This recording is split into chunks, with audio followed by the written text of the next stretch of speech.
Dalam nama Bapa, Putra, dan Roh Kudus, amin. Ibu bapak, saudari, saudaraku yang terkasih, kaum muda, adik-adik, salam bantul kasih, berkah dalam. Kembali kita berjumpa dalam Renungan Harian Kamis 15 Oktober 2020. Kita akan mengambil dari Injil Lukas bab 11 ayat 47 sampai 54.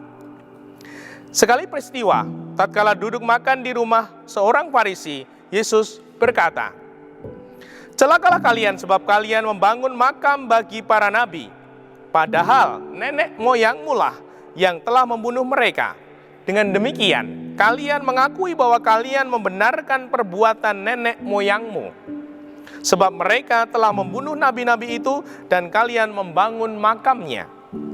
Sebab itu, hikmat Allah berkata, Aku akan mengutus kepada mereka nabi-nabi dan rasul-rasul, tetapi separuh dari antara para nabi dan para rasul itu akan mereka bunuh dan mereka aniaya. Maka dari angkatan ini akan dituntut darah semua nabi yang telah tertumpah sejak dunia dijadikan, mulai dari darah Habel sampai kepada darah Sakaria yang telah dibunuh di antara Mazbah dan rumah Allah. Bahkan aku berkata kepadamu, semuanya itu akan dituntut dari angkatan ini. Celakalah kalian, hai ahli-ahli Taurat, sebab kalian telah mengambil kunci pengetahuan. Kalian sendiri tidak masuk ke dalamnya, tetapi orang yang berusaha masuk, kalian halang-halangi." Dan setelah Yesus berangkat dari tempat itu, para ahli Taurat dan orang Farisi terus-menerus mengintai dan membanjirinya dengan rupa-rupa soal. Dengan itu, mereka berusaha memancingnya supaya mereka dapat menangkapnya berdasarkan sesuatu yang diucapkannya. Demikianlah Injil Tuhan. Terpujilah Kristus.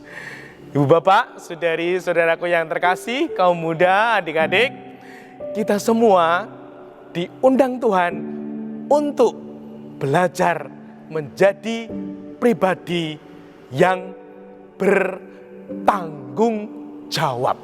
Saya kutipkan.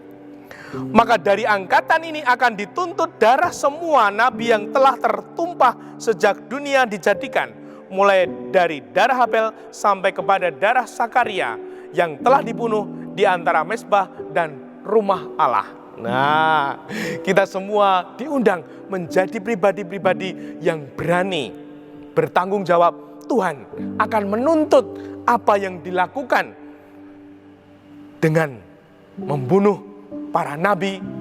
Yang membunuh ini akan dituntut. Nah, semoga kita sungguh-sungguh juga sadar bahwa Tuhan juga akan menuntut pertanggungjawaban atas hidup kita. Kita menjalani hidup kita ini seperti apa? Berani berbuat, berani bertanggung jawab. Nah, semoga mulai dari anak-anak, kaum muda, orang dewasa, bapak ibu, saudari-saudari yang terkasih, Mbak Kakung, Mbak Putri, kita semua berani mempertanggungjawabkan hidup kita. Terlebih di masa pandemi ini, apakah kita sudah berbuat sesuai dengan kehendak Allah? Sehingga sungguh kita menjadi pribadi-pribadi yang bisa diandalkan.